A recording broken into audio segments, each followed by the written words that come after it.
Kata pepatah, lain padang, lain belalang, lain lubuk, lain ikannya, lain orang, lain ujian yang dibagikan Allah. Setiap tempat saya jumpa manusia, macam-macam jumpa, macam-macam fikiran, macam-macam cerita, yang semuanya itu adalah bagian dari ujian yang diberikan Allah SWT.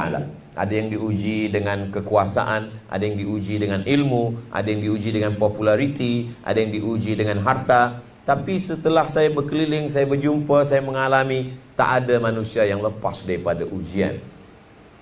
Wa balawnahum bil hasanat, kami uji mereka pertama dengan hasanat, dengan yang baik-baik. Yang kedua baru wasayyiat, dengan yang tak baik. Ada setengah manusia berfikir kalau sakit dia sedang diuji, kalau sihat dia tak diuji, kalau dia ada kuasa dapat rahmat, tak ada kuasa dia sedang tidak diuji. Tapi bila kita tengok ayat Quran, wa balawnahum bil hasanat wasayyiat, yang baik-baik pun sebenarnya ujian juga. Banyak orang yang ketika diuji dengan yang tak baik, dia sukses, dia lulus. Tapi bila diuji dengan yang baik, di situ dah dia lupa kepada Allah Subhanahu wa taala.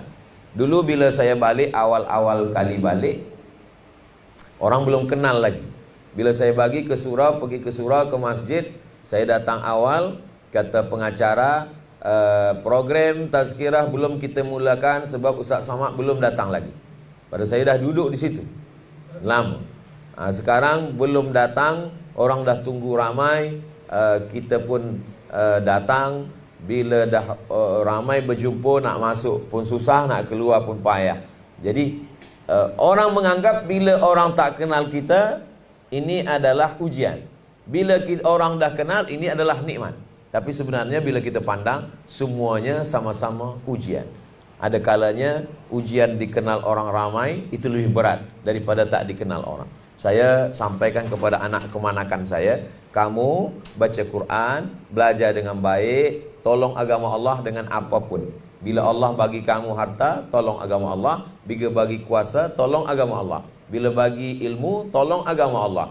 Tapi kamu jangan berfikir nak jadi viral. Sebab bila tengok saya makan susah, berjalan pun susah. Kita tutup mata, tutup mulut, pakai mask, tutup top kepala semua, pergi ke mall, pun orang kerja sampai di kereta saya tanya, dari mana awak tahu? Saya tengok cincin ustaz. Jadi maknanya semua dalam hidup ini adalah ujian yang diberikan Allah Subhanahu wa taala. Walanabluwannakum, kami akan uji kamu, kata Allah. Pertama, bisyai'im minal khauf, ada rasa takut, takut susah, takut sakit, takut mati, takut cemas.